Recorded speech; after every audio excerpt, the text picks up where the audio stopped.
नमस्कार. सुभेदारांच्या घरामध्ये खूप घडामोडी घडलेल्या असतात. सचिन आणि साक्षीचं लफडं, अर्थात अफेअर यांच्याविषयी चर्चा चालू असते. सचिन विरुद्ध लय द्वेष व्यक्त केलेला असतो. तेवढ्यात प्रिया आणि अस्मिता दारामध्ये येऊन पोहोचते. इथं गेम सगळी प्रियाची असते. खूप प्रश्न अर्जुनने केल्यानंतर अचानकपणे सायली त्याला फोटो दाखवते. त्या फोटोमध्ये सचिन आणि अस्मिता असतात, अगदी बिलगलेले.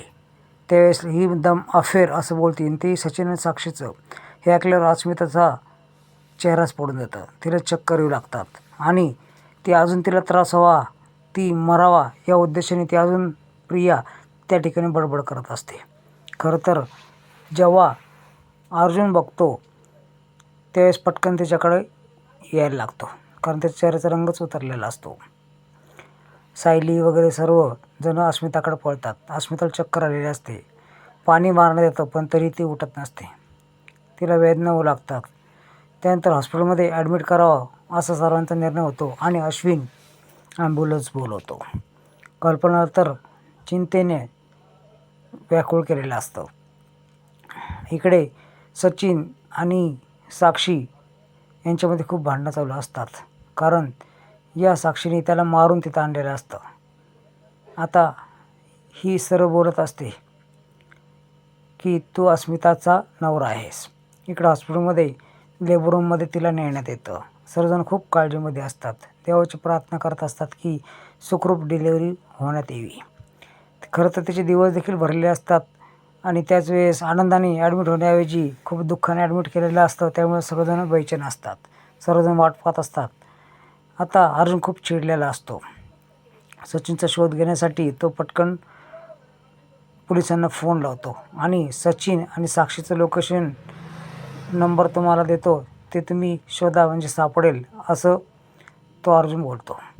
इकडे तू अस्मिताशी पैशासाठीच वागत आहेस, तिच्याकडे का जातोस, तुला मी आवडत नाही का, असं हे साक्षी विचारते. त्यावेळेस अस्मिताचं क्रेडिट कार्ड आतमध्ये तिला सापडतं. बाहेर तर पोलीस आलेले असतात. ही साक्षी खूप घाबरलेली असते. आता काय करायचं, पोलीस इथपर्यंत कसे काय आले या विचाराने ती व्याकुळ असते. आता काय करावं. सचिनला ती पैशाची ऑफर करते, पण पोलीस आल्यामुळे ते दोघे लपून बसतात. पोलीस आतमध्ये येतात, सगळीकडे चौकशी करतात, तर कोणीच सापडत नाही. ही गोष्ट अर्जुन देखील कळवण्यात येते की महिपाच्या घरी आम्ही धाड टाकली पण तिथं कोणीच सापडलं नाही.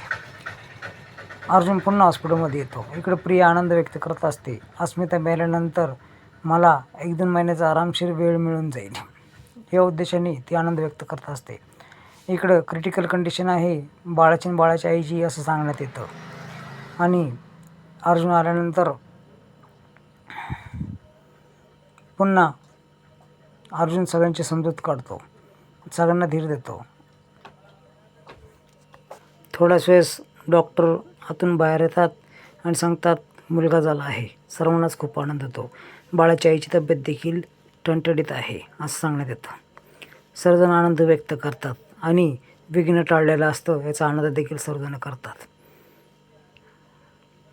खूप कौतुक केलं जातं. एवढे संकट आले तरी देखील नॉर्मल डिलिव्हरी झाली म्हणून. इकडे सायली आणि अर्जुन जेव्हा घरी येतात त्यावेळेस सगळा प्रियाचा प्लॅन त्यांच्या लक्षात येतो आणि अस्मिता नसतानाच मी बोलण्याचा प्रयत्न केला त्यावेळेस ती प्रिया पुन्हा तिला तिथं घेऊन आली. खरं तर त्याच्या डोक्यामध्ये डायव्हर्ट करायचं